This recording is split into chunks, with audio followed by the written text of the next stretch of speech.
This is the Bartholomew Town Podcast. Hello, this is Dan. Dan, Bill Bartholomew, how are you, Lieutenant Governor? I'm good, Bill. Thanks. I'm glad you were able to get in on the call. Well, it's certainly an in-demand moment there. I mean, I guess, what do they only cap it at 50 or 100 or something like that, so not much you can do, you know?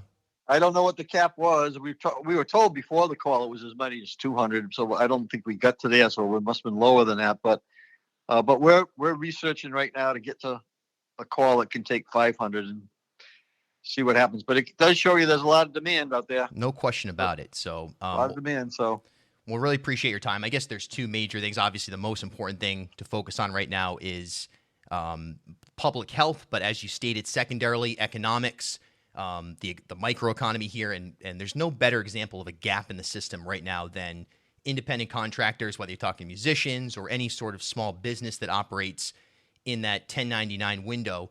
So you advised that there may be some movement to accelerate the process of federal unemployment that could essentially fund those people. Can you kind of enlighten us all on what we can look for, especially those of the musicians, the artists who are in this community right now, who really have no direct plan?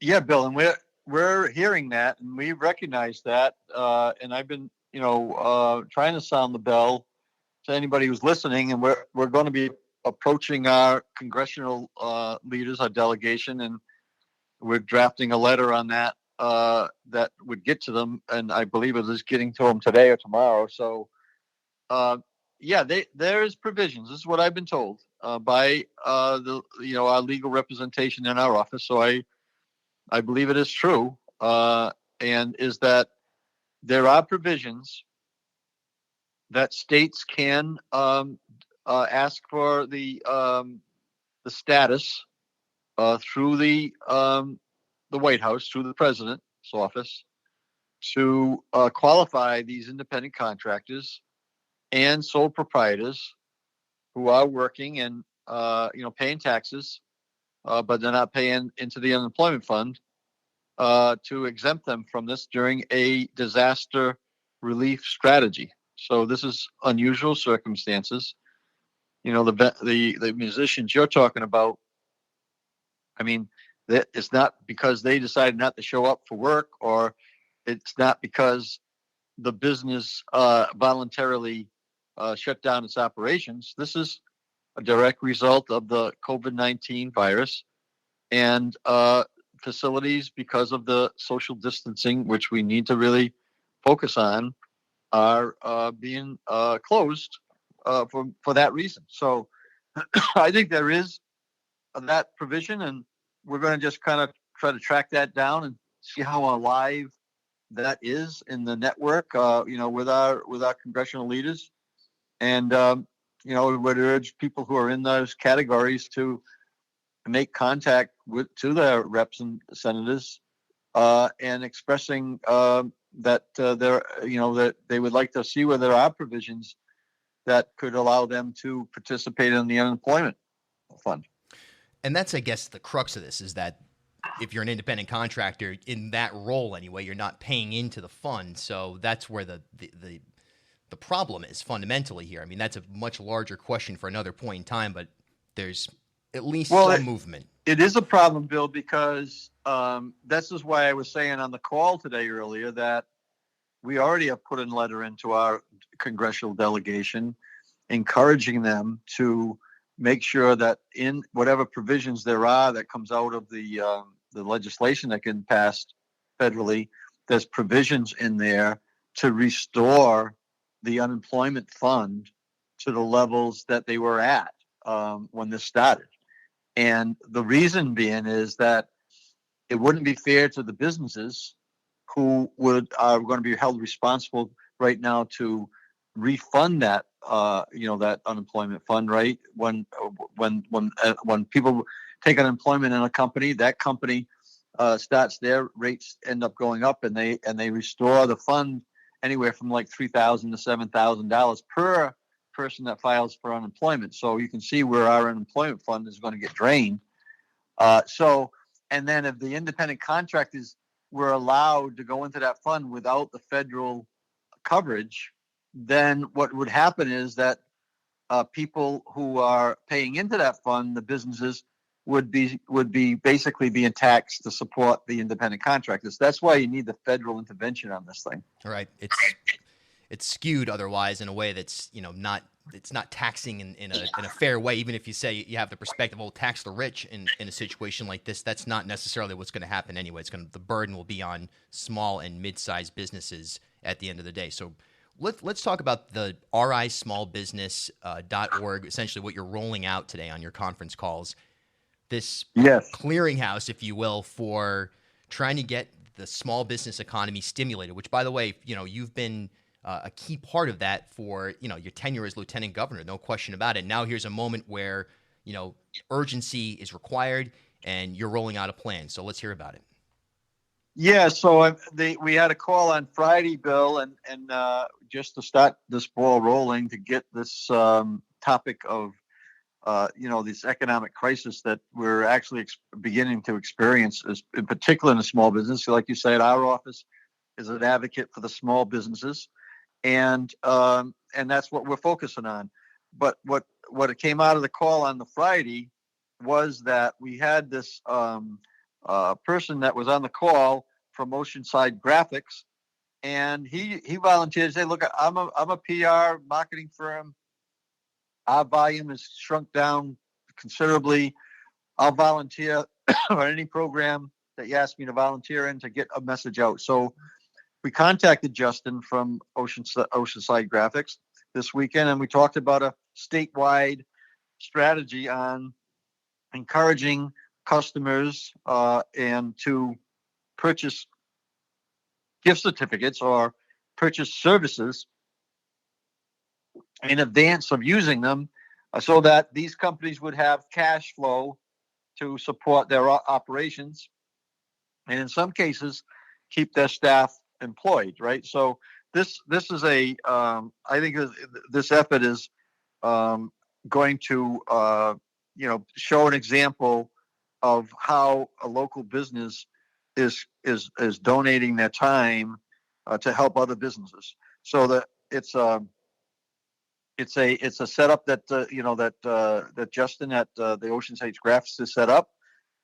You can go to that site. You have a hashtag gift forward RI, which will bring you to the information on the site, and then you can go to the giftforwardri.com, and that would be would bring you right to the site, and then you can participate as a business owner to register your business, or you can as a customer of someone nominate one of the businesses, and we're starting an inventory, and then larger companies that do business with small businesses, small businesses are the vendors. We're encouraging them to book a some significant amount of their business that they're going to do sometime in the next 12 months. So we're hoping that we're expecting that this is going to take off. We've already had some media interest, and we're going to and this company actually is going to help manage the interactions as people register, and we're going to be keeping track of how many people actually are going to get involved. But this is a statewide site that's meant to do work and help the small businesses on a statewide basis. We are also doing listing where they when they have people who are already doing stuff, Bill, they've been able to put their information on there. So there was a chamber that was on the call today that talked about a program that's happening down in Westerly, and they've already linked that onto their site. That whole that effort that's happening down in Westerly. So this is not meant to override anything that's going on now. In fact, we encourage anybody that's doing anything that's helping a small business. We want to be highlighting that, because this is the thing that we think is very important. It shows that people are willing to support, different businesses. And so this site, which is the RI smallbusiness.org, that's where you would go. It's very simple, RI smallbusiness.org, and you can participate. And there's a pretty easy format to be able to participate and figure out how you can help the small businesses that are currently in business. And that could include independent contractors in terms of just the clearinghouse. You could certainly purchase services in advance from independent contractors.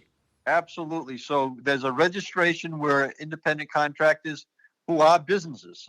I consider independent contractors businesses, just as I do sole proprietors. They can register their service, and then the people who gravitate to the site, they can actually advance purchase. But you have to have some way to kind of, when we list the company, the way it's structured right now is that there's a direct contact to the small business, so that they'll go directly to their website.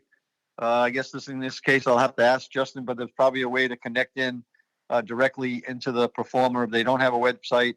But if they do, that's the way to do it. And then we'd have to kind of gear up so that if they don't have a vehicle to take donations, then if you're going to register, you should probably go through that process.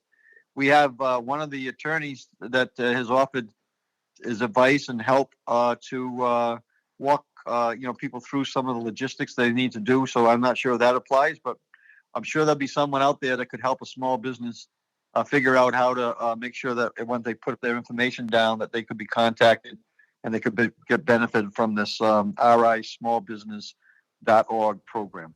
So that's the deal. We're speaking with Rhode Island Lieutenant Governor Dan McKee. Appreciate your time. Real quick, one of the other big stories that you're in the midst of today, sub-stories, I suppose, is the kind of plan if, the governor should be somehow stricken with COVID-19, you would step in. And that's become a storyline today.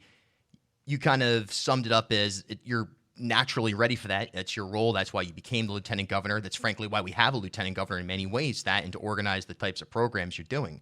But is there any more specificity to that? How are you kind of operating as a shadow team? Is there anything like that happening right now? And are you sort of distancing yourself from the movement of the governor and the Department of Administration and the health department at this point in time? No distance. And in fact, that's how I start every public comment I make, Bill, is we should be following Dr. Scott's lead, or the governor's lead. Our number one job as citizens in Rhode Island is do everything we can not to get infected by the virus. That's how we stop the virus. The small business thing is actually coming true. We are, and I think the people should know that you're right. From the time I answered that question, is from the time I was elected, I knew that was a responsibility that I need to be always being prepared for, and regardless of the circumstances. So this is a circumstance that is a crisis. So I have had the experience as a mayor and to work with different local crises, the emergency management issue. So we are connected in the governor. We're doing a call twice a week with the general offices, with the governor's office, so that we make sure that we're as connected as we can be. And so the answer to the question is yes. We would be prepared, and we are connected in with the governor's office through these phone calls through her staff.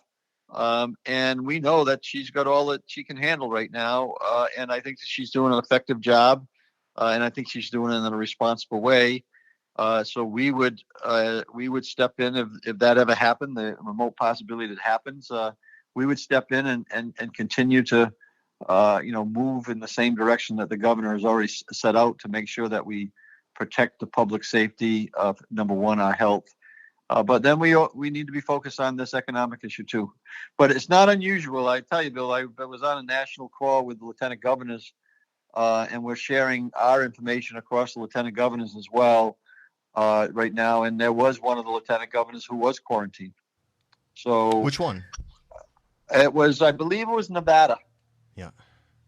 So it's I believe it was the lieutenant governor from Nevada. But the point is that, there was a lieutenant governor that had self-quarantined herself. She wasn't positive for the virus, but she felt as though that she needed to self-quarantine, and she did. So we know it's gonna it's hit the vice president's office, right? So and it's hitting people from around. It doesn't really matter where you are, in what level that you're working at. It can go from right to the top. So yeah. So the quick answer is yes, and I think that the people who listen to your podcast should realize that there is a good communication that's going on in the slight chance that ever happened.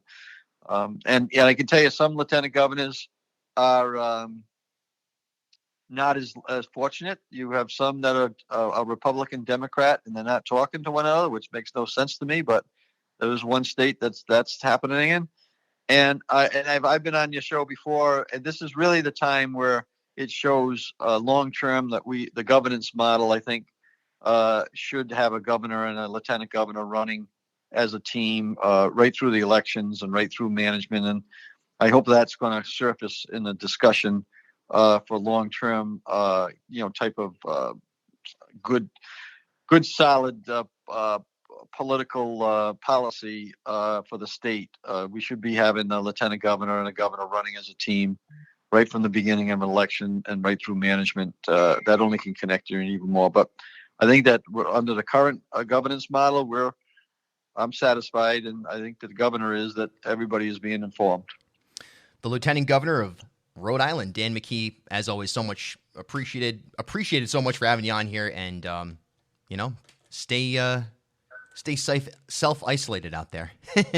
Yeah, that's what I'm doing. I'm making sure that I am isolated. But as you know, we had that call today, and I know that we had a large group of people on there, so we're still active. Our office is still active. We're taking calls. We're responding to individuals and groups, Bill. So I appreciate the opportunity to come on and let people know that our office is open, and people should feel free to give our office a call if they have any issue, because we're like an information center, and they can reach us at a phone number, which I've said a number of times, but it's 233. Actually, it's 222-2371. 222-2371, and they can get to our office, 401-222-2371. And our office is operating. All right, Lieutenant Governor, appreciate it very much. Okay, Bill, thanks. All right, take care. Stay safe and stay healthy. Will do. That's the plan. Okay, bye. This is the Bartholomew Town Podcast. At HealthSource RI for Employers, we provide access to health insurance to more than 1,100 local businesses and nonprofits, and 96% of them renew through us every year. Maybe it's our choice of 19 different health plans, our 10 years of customizing solutions, or our one local team of dedicated experts helping employers find quality health insurance. See how our numbers stack up for you. Learn more at healthsourceri.com/employers.